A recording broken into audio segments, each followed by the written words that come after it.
Hey everyone, this is a quick video on the AP202 from ASUS. I wasn't really going to do this video, but I figured before I just put this system together, I might as well just quickly go into the case before I build a quick show system, demo system, etc. All right, this case is the new AP202. It comes in white and black, and you'll probably notice I have no front glass and I have no rear panel. That's because I've taken them off. Now, this case has been released in Europe and Asia, I think for about 2 months now. I think we just got it in North America a little under a month ago, right? They're starting. You can find them at Micro Center for like $150. You can find it on Amazon for about a little more than that, but I think that's a slight price error. This should be around $150. Now, what do you get for $150? All right, so you get a case that has 3 RGB fans out the box, right? So in this case, I have the 3, 1 in the rear, 2 in the sides. Okay, now they are RGB. And they're somewhat pre-wired. Okay, if you get the black case, you get black fans, but still RGB. Now, can you buy these fans separately at the moment? No, you cannot. All right, I kind of wish they'd do that, but ASUS has this whole thing where the fan department for the chassis is not the same as the people that sell the fans individually, and the fans for the AIO is not the same as the people that do the fans separately. It's a whole kind of weird structure that doesn't make much sense, but it is what it is. So, a little bit more about this case. It only supports mATX. So in here, I have an mATX board. And if you're wondering, wow, man, that looks like a really cool all-white board. That's because it is. It is the fairly new ROG Strix B850-G gaming Wi-Fi. Okay, this board is completely white. And completely white in that all the DIMM slots are white. Even the mounting bracket for the AM5 cooler is white, right? So it is, and if you notice, the connectors, they're not black. They're light. Not light, but they're gray. And this gray and white, silver and white is kind of how all the ASUS white products are actually themed, right? If you look at the Astral, it's silver and white. If you look at any of the cases, it's always gray and white, right? So same concept here. This board is fully fleshed out and featured. I didn't really make a video on this board. Stuart from GGF made one. You probably see it a bit. There's also exclusive to China, the one with one of the ASUS China waifus. I think it's I forgot her name, but anyway, they have an exclusive version there. But in that, this board is for sale on Amazon. It comes in about $250. All right, but it's a very attractive all-white board. ASUS has been kind of slow with giving us an all-white board, not a board that's mostly white with some black connectors. This is like pure white. All right, minus the connectors, which are now gray. Moving on. The case, which I'll show you guys in a second here, supports a 360 on top, right? For your AIO, the top just kind of pops out like this. So you can have a 360 in the top, which is traditionally where you're going to put your AIO. On the bottom, it has fan slots for 3 120 fans. You can fit a radiator here. I'm going to show you guys in a second. 2 radiators there. It's going to be a little bit tricky to mount this. But since I do water cooling, I will give you guys a quick idea how this looks with 2 radiators inside.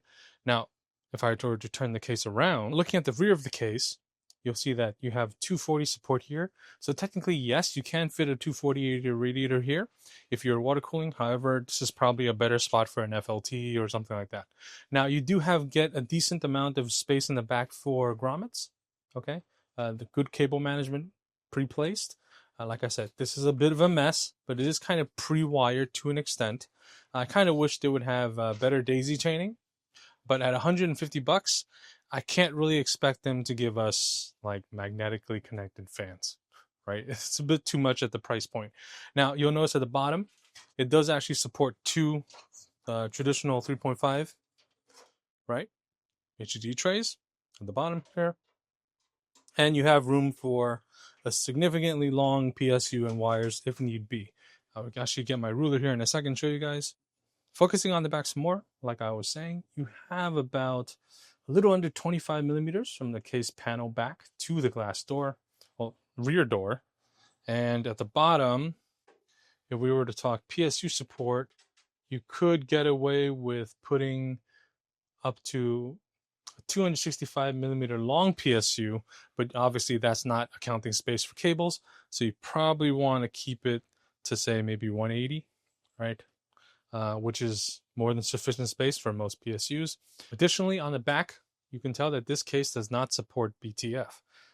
There are not many mATX BTF boards available, so I guess this case also didn't feel the need to support that. Now, you do have grommets on the bottom, grommets on the top, and grommets on the side. So you have plenty of grommets anywhere where it needs to be. They don't have rubber covers over them, unfortunately, but once again, $150 with 3 RGB fans. The case is very sturdy, right? It doesn't shake at all, pretty much. It's probably, that's the thing with the ASUS cases, even though they're fairly cheap. I'm not talking about like the ROG Hyperion. I'm talking about like their budget $99 ASUS line case. They're all really cheap, like under 150, and they're all pretty much built like a tank for the most part. Okay, so let's quickly put a radiator on the top and a radiator on the bottom and see how much space there's left. All right, so expanding a little more on the water cooling support. You could do two 360s like I was saying. The top one's going to be super easy. All right, you're going to have to use slim rads, guys, unless I guess if you go for a 240, you could use something a little thicker, but you have to keep in mind your water block is going to be one block, two normally, with the back plate. Some people have back plates, some people have a thicker block. So leave 2 slots for your GPU block. If you have a single slot, then you have a little more room, but you also want to leave that breathing room, right? So getting the radiator into the mid plate is going to be a little more difficult because it comes with this breathable mid plate by default. Now this mid plate, as you can see, the holes are not slit all the way through, right? So when we put the radiator on it, you can tell that it matches perfectly right now. But if I put it in the case, because of the end tanks on the radiator, it might not match perfectly. So you're going to have to kind of secure the radiator ahead of time and then put it in like so.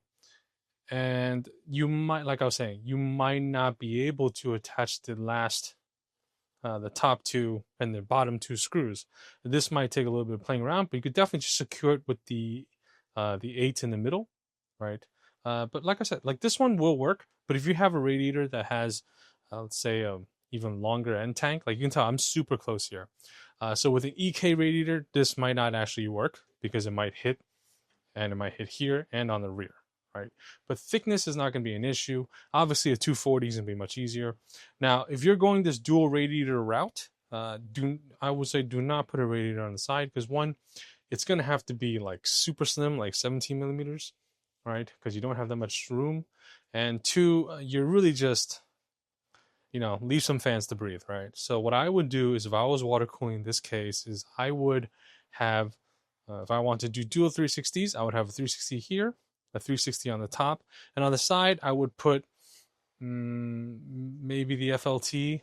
I would actually like to use a CPU pump block, right? So that way I have my reservoir, my pump on the CPU itself, and for here I would just leave it as an intake.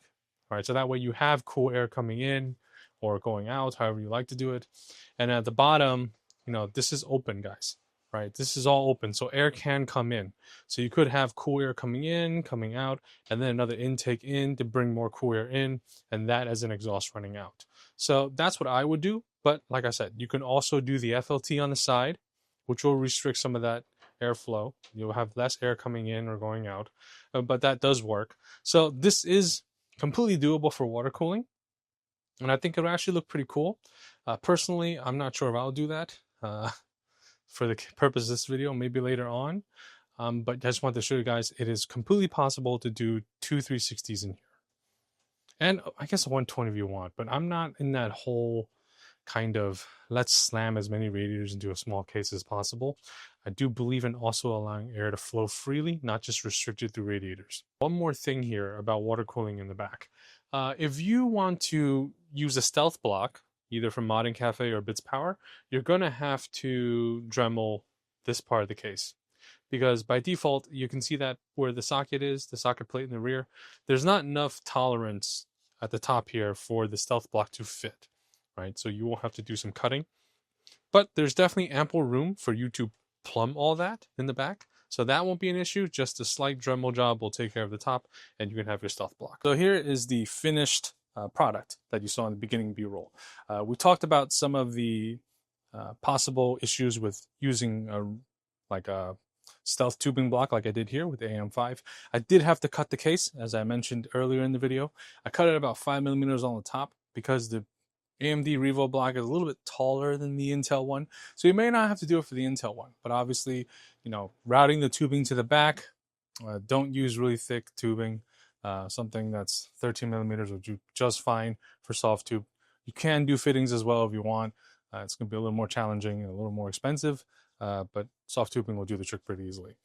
For those of you curious, that screen with the Gundam on it, that is the new Turzx 8-inch screen. I don't think they're sold here yet. You can buy them on Alibaba. They're about like, sorry, not Alibaba, AliExpress. They're about $60, $70.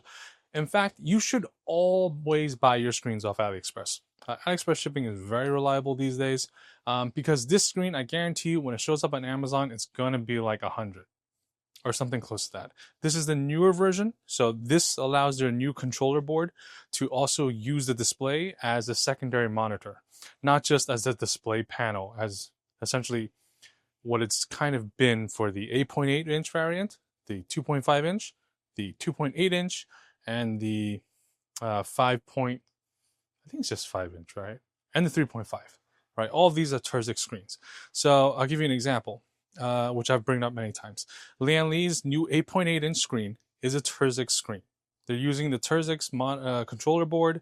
They're using everything Turzx. They're just, or you may be seeing it on Amazon as well, Nova. They're just rebranding it with a slightly different shell and some different mounting points on the rear. Okay, it is the same software, and you can buy that 8.8-inch screen, which I'll show you guys here in a second. So as I was saying, this is the 8-inch. Okay, this is what's in there right now. Here it is in black. It also comes in black, and the one you guys will be more familiar with is this one, the 8.8. Now, this is what Lian Li is selling, okay, under their own branding now, but it's using the same software. And the one that's in the Lian Li Lambo is the 5-inch of the same thing, okay?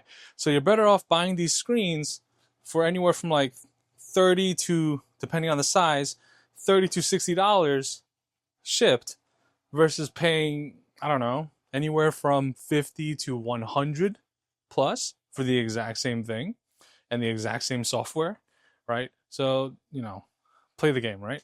But yes, so that's what that screen is in the back over there. In terms of hardware, we talked about the motherboard. I also do have RTX 5070 Ti in here. This is the TUF BTF, but as I did the video on the BTF, it also supports non-BTF motherboards like this one. All right. For those of you curious about the temperatures, I've done a video on this before, and I think Hardware Canucks has done a video a long time ago about this. Assuming you don't have extremely warm components, right? This is a 9800X 3D. This is a 5070 Ti.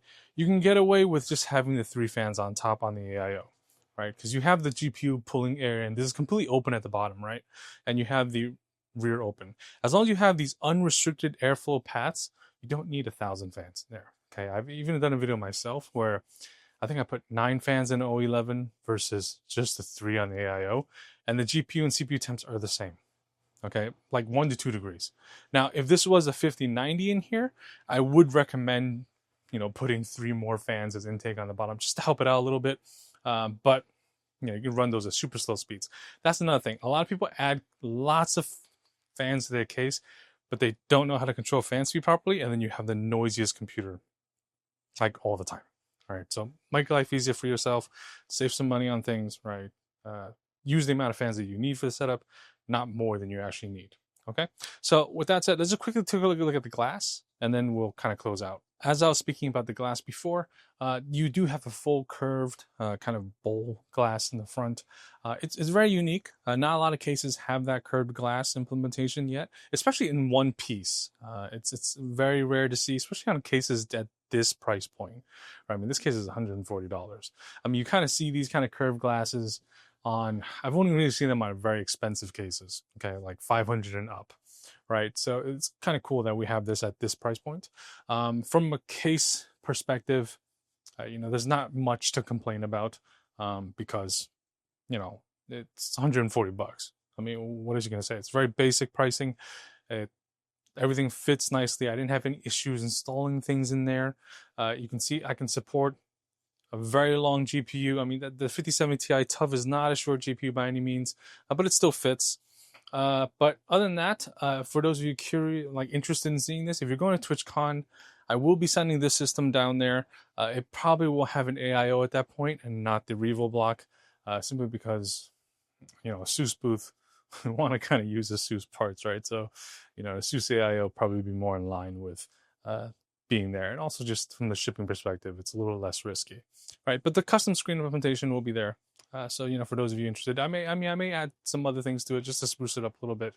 But I'm also going to be sending something else down there that I'll show you guys real soon. It'll probably be very last minute. That will be really special. All I can say is that. Okay. But other than that, thanks for watching. Stay safe and take care.